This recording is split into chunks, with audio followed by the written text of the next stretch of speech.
जय श्री राम के नारे लगाए जा रहे हैं। अरे क्या श्री राम जी ने कह दिया था कि मजार हटा दीजिए? लेकिन हटना और ध्वस्तीकरण, इन दो चीजों में फर्क है। अगर इंसान खत्म हो जाएगा तो ना हिंदू बचेगा ना मुसलमान बचेगा। अगर इस इंदिरा चौक पर स्थित मजार की बात करें तो ये आजादी से पहले की थी। कल हो सकता है कि इस तरीके की कार्रवाई से दो चार आपको भी होना पड़ सकता है। आज जिस तरीके से पूरे घटनाक्रम को अंजाम दिया गया, रात 2-2:30 बजे से चारों तरफ नाकेबंदी कर दी गई थी। आज स्कूल नहीं जा पाए बच्चे, और सुबह जब बच्चों को स्कूल परिवहन तक छोड़ा गया तो देखा गया कि कुछ समय के बाद फिर गाड़ियां वापस आ गईं, और तब तक एक पूरे जंगल में आग की तरह खबर दौड़ गई कि सैयद मासूम मियां का जो मजार था वो टूट चुका है। अगर इस इंदिरा चौक पर स्थित मजार की बात करें तो ये आजादी से पहले की थी। आज मेरी कई बुजुर्गों से बात हुई जो 80 साल की उम्र को पार कर चुके हैं। उन्होंने दावे के साथ इस बात को कहा कि जब पश्चिमी पाकिस्तान से लोग आ रहे थे 1947 में विभाजन के बाद, तब भी ये मजार मौजूद थी और लोग एक आश्रय के रूप में इस मजार को लेते थे। मान सकते हैं कि मुस्लिम समाज में जो पीर फकीर होते हैं उनको इस तरीके से दफना दिया जाता है, जिसको हमारे माननीय विधायक शिव अरोड़ा लैंड जिहाद की बात कह रहे हैं। लेकिन ये सिर्फ पीर फकीरों को दफनाने का या उनकी मजार बनाने का जो क्रम है वो सिर्फ मुस्लिम कम्युनिटी में नहीं है। अगर आप हिंदुओं में देखेंगे, हिंदुओं के तमाम अलग अलग जातियों में, वर्गों में अगर आप देखेंगे तो वहां पर भी जो सिद्ध पुरुष होते हैं, जो धार्मिक पैरोकार वाले लोग होते हैं, उन लोगों की भी इसी तरीके से समाधि बनाई जाती हैं।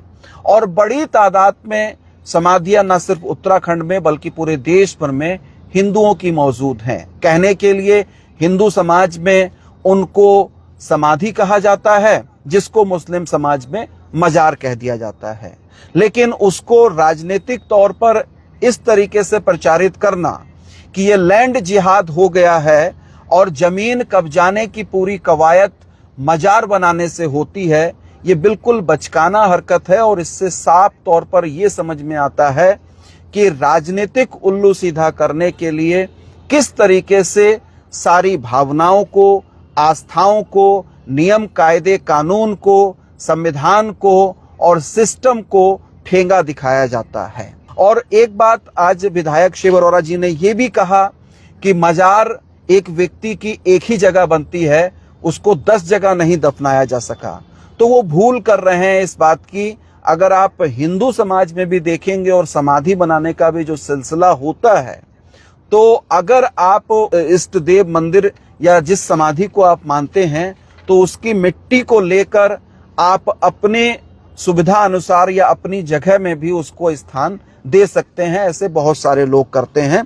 तो ये कोई जरूरी बात नहीं है कि मजार जो है वो एक व्यक्ति की या एक पीर फकीर की एक जगह बनेगी। और इसका एक ऐतिहासिक पहलू मुझको ये भी जानकारी हुई कि जब रामपुरा से अटरिया माता का मेला लगता था आवास विकास जगतपुरा की ओर, तो रामपुरा से जब उनका डोला उठकर जाता था जगतपुरा के लिए, तो इस मजार पर कई साल पहले यहां से जाते वक्त भी प्रसाद बंटता था चने और हलवे का। और जब लोग वापस आते थे, मेला समाप्त हो जाता था और डोला जब माता का वापस आता था, तब फिर बतासे बंटने की परंपरा यहां पर दशकों तक रही है। और फिर फूल वर्षा से लेकर तमाम सारी चीजें, स्वागत अभिनंदन इस मजार पर मुस्लिम समाज के ही लोग नहीं बल्कि सर्व समाज के लोग अटरिया माता के मंदिर को लेकर भी करते रहे हैं। ये जानकारी मुझे रामपुरा के लोगों ने दी, और जो पंजाबी समाज के लोग, रुद्रपुर के पुराने लोग हैं, उन्होंने मुझे इसकी जानकारी दी। अब ये बात भी सही है प्रशासन की कि साहब NH का विस्तार होना है, सड़क का चौड़ीकरण होना है, और वो मजार बीच में सड़क के बीचों बीच आ रही थी। ऐसे में उसका हटना वो 100% तय था, और मुस्लिम समाज भी इस बात को स्वीकार किए हुए था, तमाम तकलीफों के बावजूद, कि ये मजार आज नहीं तो कल हटेगी। लेकिन एक बड़ा तबका मुस्लिम समाज का है जो इस बात में आस्था रखता था कि इसका ध्वस्तीकरण की जगह इसको शिफ्ट किया जाना चाहिए था। कम से कम आपको इस कार्रवाई से पहले कम्युनिटी को विश्वास में लेना चाहिए था, क्योंकि हम लोकतंत्र में जी रहे हैं, जमहूरियत में जी रहे हैं, किसी तानाशाही में नहीं जी रहे हैं। और आज जब बुलडोजर चला मजार पर तो ताली बजाने वाले और तमाशबीन लोग बहुत सारे थे। उनको ये नहीं भूलना चाहिए कि इस उत्तराखंड के अंदर जब से बुलडोजर संस्कृति का आगाज हुआ है तो वो बुलडोजर आपकी दुकानों पर भी चला है, वो बुलडोजर आपके घरों पर भी चला है, वो बुलडोजर धान लगे खेतों में भी पहुंच गया है। वो बुलडोजर अगर हम गढ़वाल में देखें तो अंकिता हत्याकांड को आप सब जानते हैं। उस होटल में, जिस होटल में उस अंकिता के हत्यारों का पता चल सकता था, रातों रात बुलडोजर चला के उन सारे साक्ष्यों को खत्म कर दिया गया। तो ऐसा नहीं है कि सिर्फ मुस्लिम समाज के धार्मिक स्थल हैं जो आंकड़े के तौर पर उत्तराखंड में ये बताया जा रहा है चिल्ला चिल्ला कर कि 500 से ज्यादा जो है मदरसे या मजार जो तोड़ दिए गए हैं, उसमें बहुत सारी जगह ऐसी भी हैं जो हिंदुओं के धार्मिक धर्म स्थल भी रहे हैं। उसमें मैंने बताया कि जो समाधि स्थल भी रहे हैं और जो दुकानें टूटी हैं उसमें बड़ी तादाद में लोग हिंदू मौजूद हैं। आप रुद्रपुर का भी उदाहरण लीजिए, भगवानपुर का आप उदाहरण लीजिए, या अभी रोडवेज बस स्टैंड के बाहर आप देखिए, या जाफरपुर के नजदीक जिन किसान के खेत में जब बुलडोजर चला तो वो भी हिंदू ही हुआ करते थे। तो जो तमाशबीन थे, जो सिर्फ ताली बजा रहे थे, जो उपहास बना रहे थे, जो भड़काने की कोशिश कर रहे थे और जो सिर्फ और सिर्फ गाल बजाने का काम कर रहे थे, फेसबुक के माध्यम से कमेंट करने का काम कर रहे थे, और वो कमेंट भी भड़काऊ और नफरती कमेंट। उनको ये सोचना चाहिए कि कल हो सकता है कि इस तरह की कार्रवाई से 2-4 आपको भी होना पड़ सकता है। आज रुद्रपुर की राजनीति में इस मजार को तोड़ने का जो संपूर्ण श्रेय है वो दिया गया माननीय मुख्यमंत्री जी को, और उसके बाद श्रेय लेने का काम, श्रेय बटोरने का काम जो किया गया वो माननीय विधायक शिव अरोड़ा जी के द्वारा किया गया और माननीय मेयर विकास शर्मा जी के द्वारा किया गया। क्योंकि 2 नोटिस NHI के द्वारा इस मजार के जो संबंधित लोग थे उनको दिए गए थे। स्वाभाविक सी बात है वो मुस्लिम समाज से ही थे, लेकिन वो उन्होंने अप्रोच नहीं किया, काउंटर नहीं किया, हाई कोर्ट में नहीं गए, क्योंकि मुस्लिम समाज काफी पहले इस बात को स्वीकार कर चुका था कि यह मजार आज नहीं तो कल हटेगी। लेकिन उनको एक उम्मीद ये थी सरकार से कि ये बहुत प्राचीन मजार है तो इसका इस तरीके से ध्वस्तीकरण नहीं होगा, इसको शिफ्ट करने की बात जरूर प्रशासन करेगी।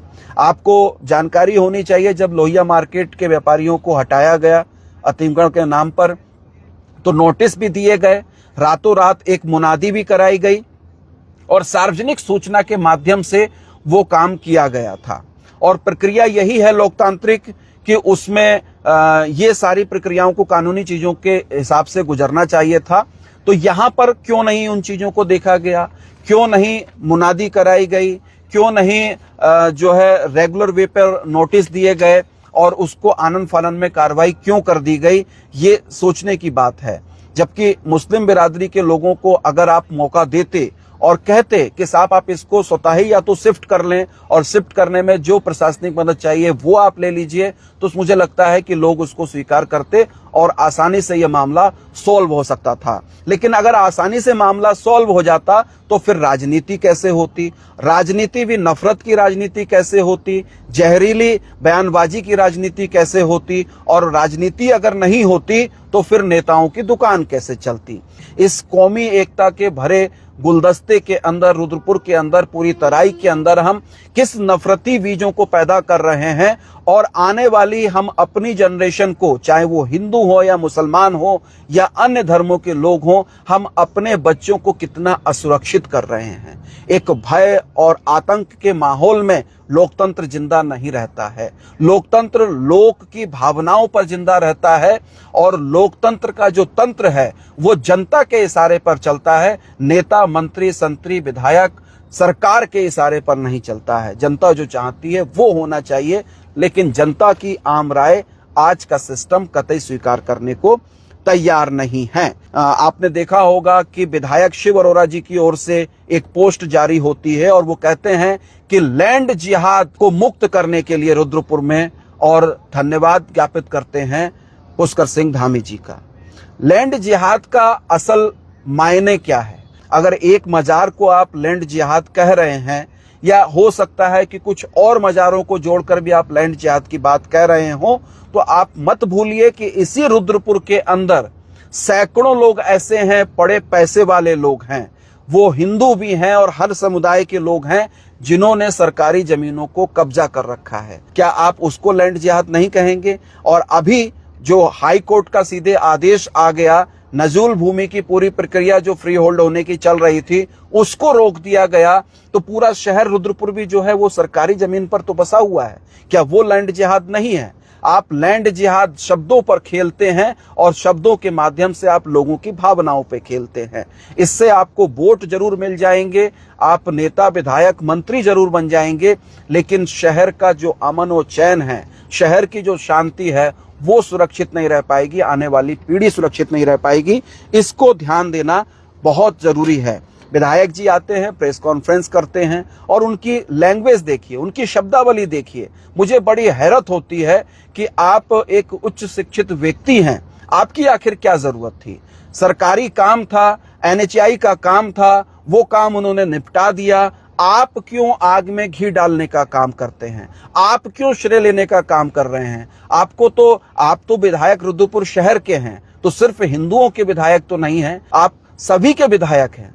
और आप अगर इस तरीके की बात करते हैं तो सोचना पड़ेगा कि जनता अपना प्रतिनिधि आखिर किसको और किस तरीके से चुन रही है। शिव अरोड़ा इसको ऐतिहासिक दिन कह रहे हैं। ऐसा क्या इतिहास रच दिया गया? ऐतिहासिक दिन की आप परिभाषा नहीं जानते हैं क्या? ऐतिहासिक क्षण क्या होता है? ऐतिहासिक दिन क्या होता है? आज आप कह रहे हैं कि 22 अप्रैल 2025 ऐतिहासिक दिन हो गया रुद्रपुर के लिए। रुद्रपुर के लिए ऐसा क्या?